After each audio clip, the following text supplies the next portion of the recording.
Cadê o pão de queijo? Eu quero pão de queijo aí, Pois é. cadê? Puxa vida, Nossa, aqui nem é me só de fala isso. manhã, de tarde já não tem mais. Cada um vai ter um motivo de estar buscando cicloturismo. E para quem viajou em 93, muita coisa mudou. Então eu fiz essa proposta da gente falar do cicloturismo das antigas, de 93, fazer essa viagem no túnel do tempo. E aí nada melhor do que falar com vocês. Obrigada pelo convite, né, pra gente conversar aqui. E obrigada para quem está entrando na live aí. Quando você propôs esse tema, eu fiquei pensando bastante nisso, né? E no fundo, talvez o que é mais importante não mudou, mesmo porque o ser humano não mudou, ele continua com a mesma essência, né? E a velocidade da bicicleta, a lentidão dela, traz esse caráter humano para a viagem, né? Ela não é de ponta a ponta, você sente, você escuta, você conversa com as pessoas. Então, isso efetivamente não mudou. Tá, tudo bem, tem bicicletas muito mais modernas, né? A gente agora trabalha com a Specialized, né? Nossa, uns negócios tudo top de linha. Mas, efetivamente, para quem está viajando, é uma coisa irrisória. Claro que no campeonato você vai chegar um segundo na frente do teu adversário, né? Isso faz você em primeiro lugar, o outro é o segundo. Mas numa viagem grande, não faz diferença alguma, né? Então, o que mudou de tecnologia foram as coisas do dia a dia, né? Que a gente vai falar aqui, né? Tipo, a minha primeira viagem que eu fiz na minha vida, eu fui de Paussu até o camping de Paussu, eram 10 quilômetros. A minha barraca, que a minha mãe tinha me dado, depois de muito relutar, porque ela morria de medo disso, ela pesava... não, eu fico até com medo de errar, mas era 10 quilos. Porque ela é Pelo amor de totalmente Deus, era de armação de... canadense. Exatamente, é uma Eu canadense para três tenho pessoas ainda. com um Aqui, tubo ó. de ferro e uma lona, Isso. exatamente. Então, como você carrega o negócio dele? Não tinha como carregar. Eu joguei tudo em cima da bicicleta e empurrava a bicicleta. Era uma bicicleta lá, tipo barra forte, não tinha marcha. Só tinha bicicleta de corrida da Caloi lá que tinha. E aquela não, né? Então eu fui andando os 10 quilômetros, acampava, ficava a semana inteira lá, comendo pão com Você levou mortadela. uma carriola, então. Ela funcionava como carriola. Já na volta ao mundo, como eu já morava em Curitiba, tinha o pessoal de Curitiba, da Manaslu, que eu não sei como que eles conseguiam aqueles materiais. Eu sei que eles foi a primeira. Tem que lembrar, pessoal, que antes do Plano Real não podia importar as coisas para o Brasil. Era altamente difícil e muito mais caro. Quase impossível você ver coisa importada. Só gente muito rica que tinha coisa importada, assim, né? Então o que acontecia? A gente ia acampar com essas barracas, não dava?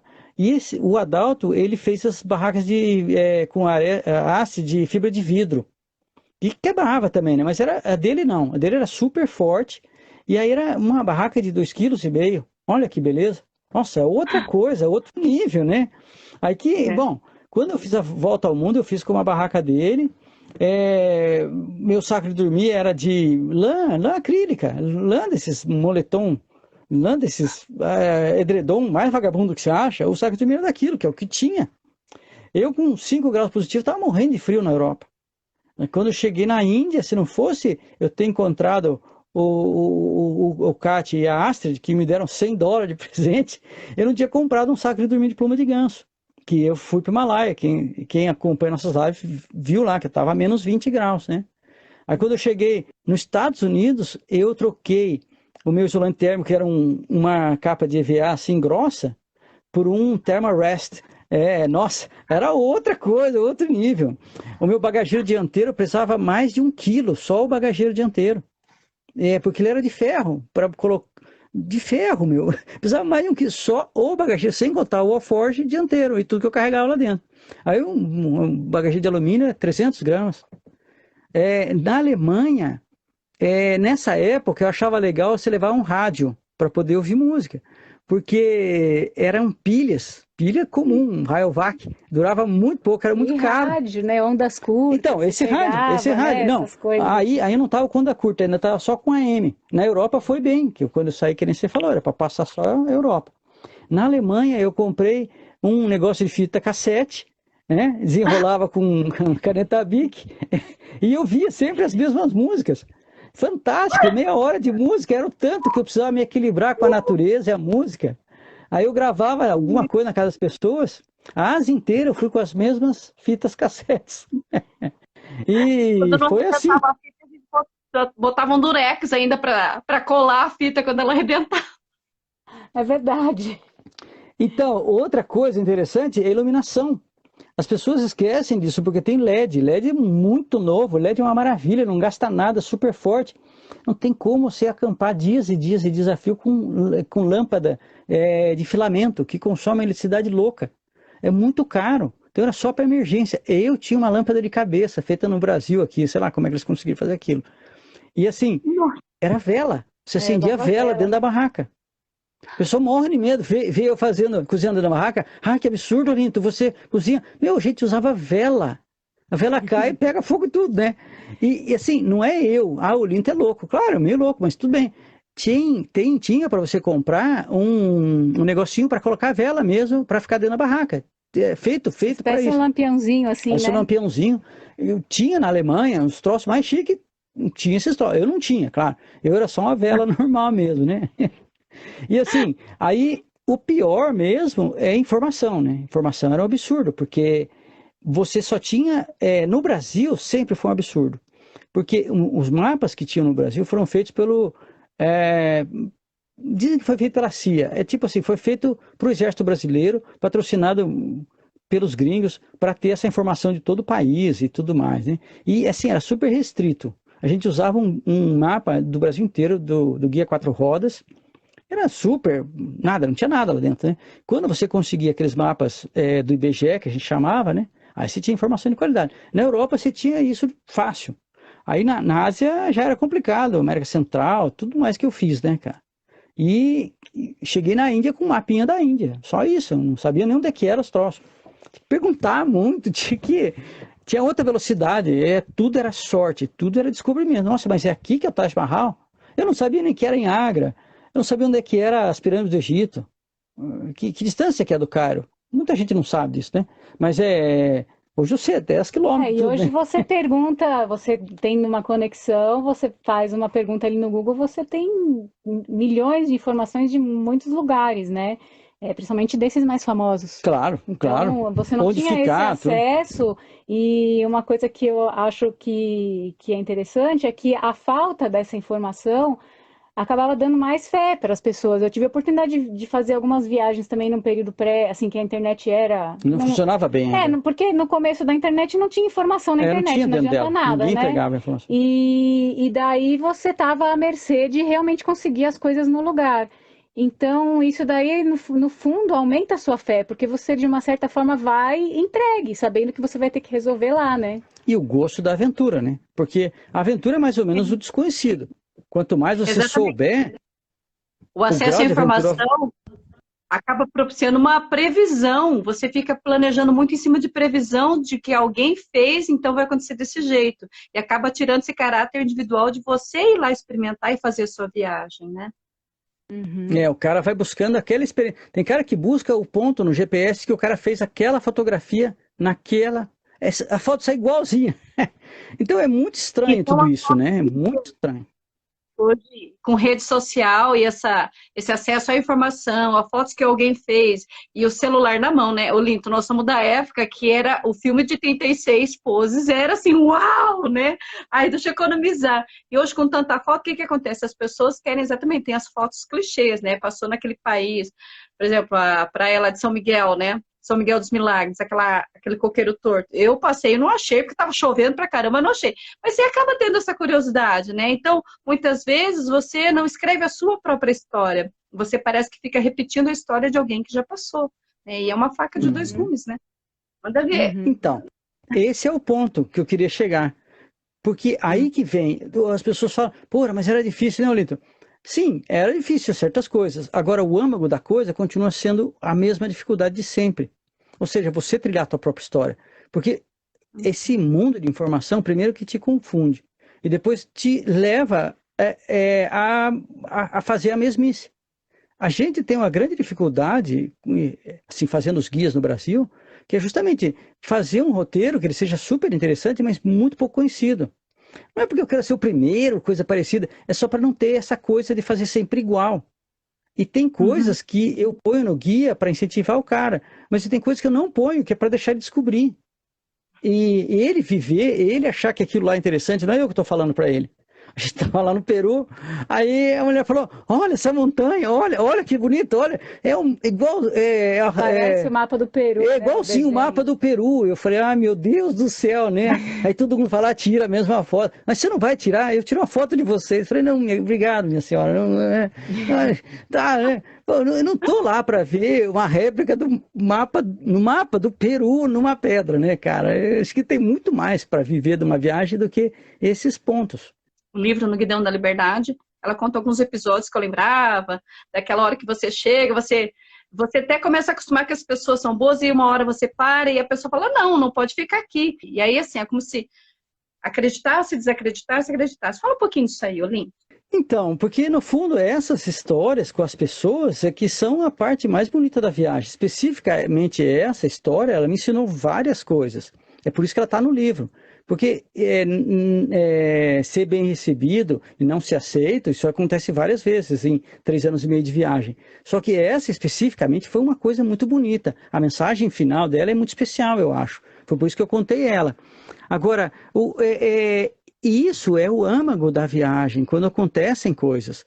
E se você for só procurando as atrações, é muito estranho, porque de lá para cá, uma outra coisa que aconteceu foi assim, industrialização do turismo.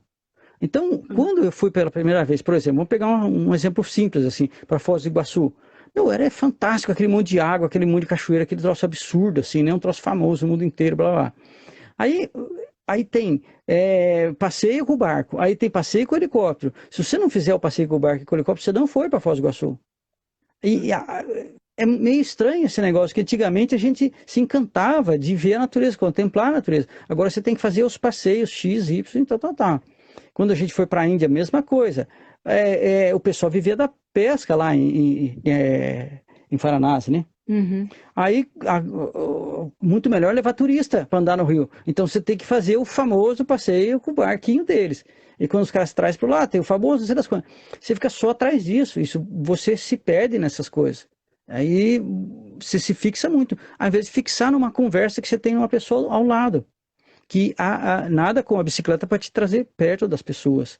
E te trazer grandes lições, né? Claro. E continuando esse assunto de você estar em lugares que já estão sendo explorados e outros lugares que não, aí eu acho que entra também nessa pergunta que a Suzy fez, um exemplo que a gente teve na Patagônia, né?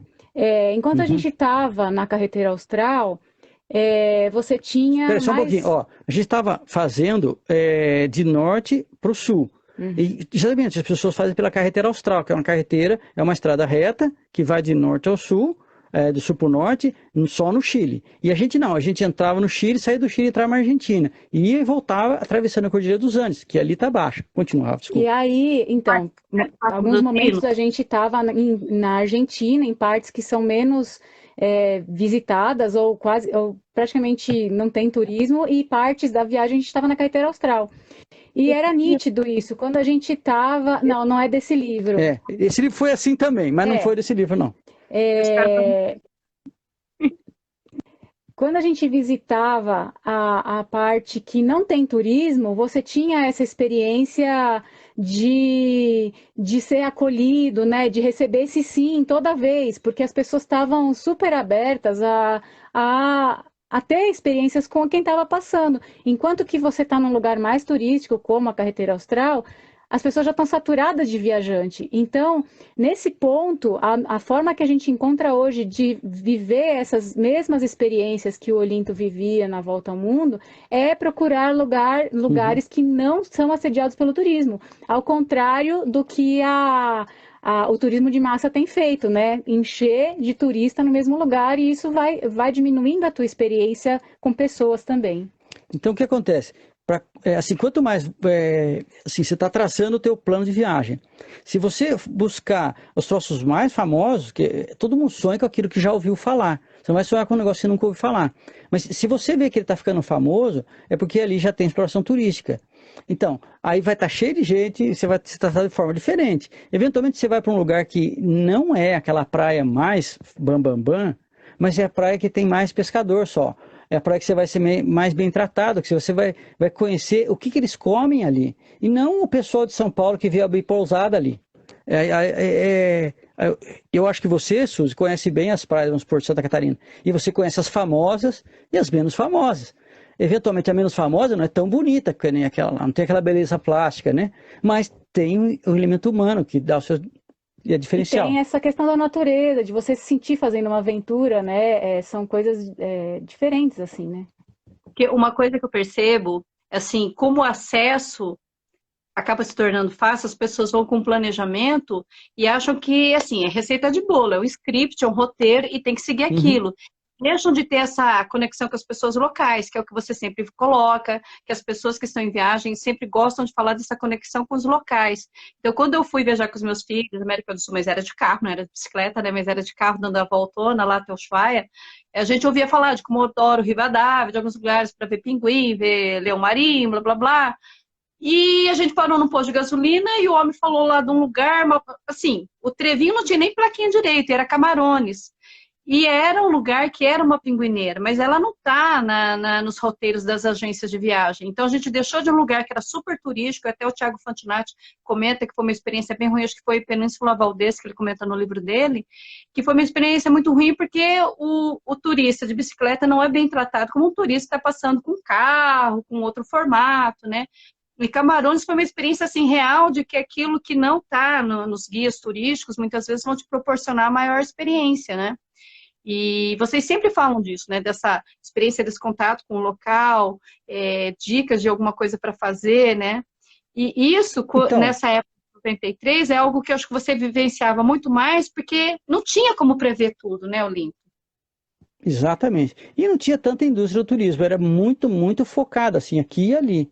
E, bom, o que a gente faz hoje em termos de guias do Brasil é procurar um circuito que dê para encaixar isso. Quer dizer, cada guia nosso tem um espírito, na verdade, né? É que esse último guia lá, de Pelo Espinhaço, foi bem isso. A gente não encontrava quase nada assim na internet.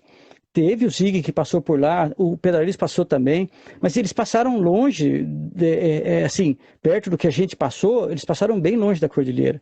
E, assim, eventualmente atravessaram e tudo mais. Então, fazer aquele caminho que a gente acabou pesquisando, a gente não tinha ideia mesmo. E assim, mas a gente tá craque nisso, né, Rafa? E assim, é a prova de que não tem tudo no Google, porque não tem. Não tem. O que a gente colocou ali não tem no Google. Pode ser que agora alguém já passou, né, com o guia e colocou. Mas realmente foi um trabalho de descobrir ali, né? Mas quando lugares. a gente vai fazer uma viagem, a gente acaba que tá meio craque, assim, a gente olha no mapa e fala, olha, isso aqui, você tá vendo, ó, esse caminho daqui vai para lá, então aqui você não pode esperar muita coisa. Vamos pegar esse caminho aqui que sobe o morro e desce lá, que aí vai ser melhor.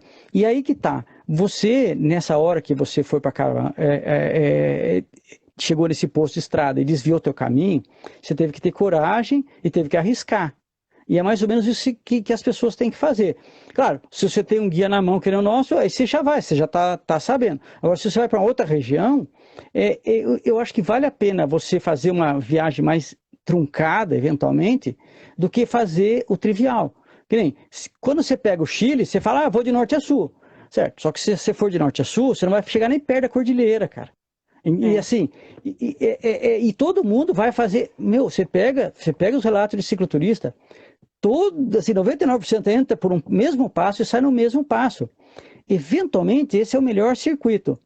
Só beleza. De beleza, assim, tecnicamente falando, mentalmente falando. Mas será que se todo mundo fizer isso, se todas as pessoas fazem isso, ele é o melhor? Será que você não poderia fazer alguma coisa com o teu tempero, trocar alguma coisa, né? É isso que a gente tenta falar, né? Eu vi uma pergunta aí, mas que mapa vocês levavam? As viagens que eu fiz com o Olinto depois da Volta ao Mundo, a gente sempre se orientou com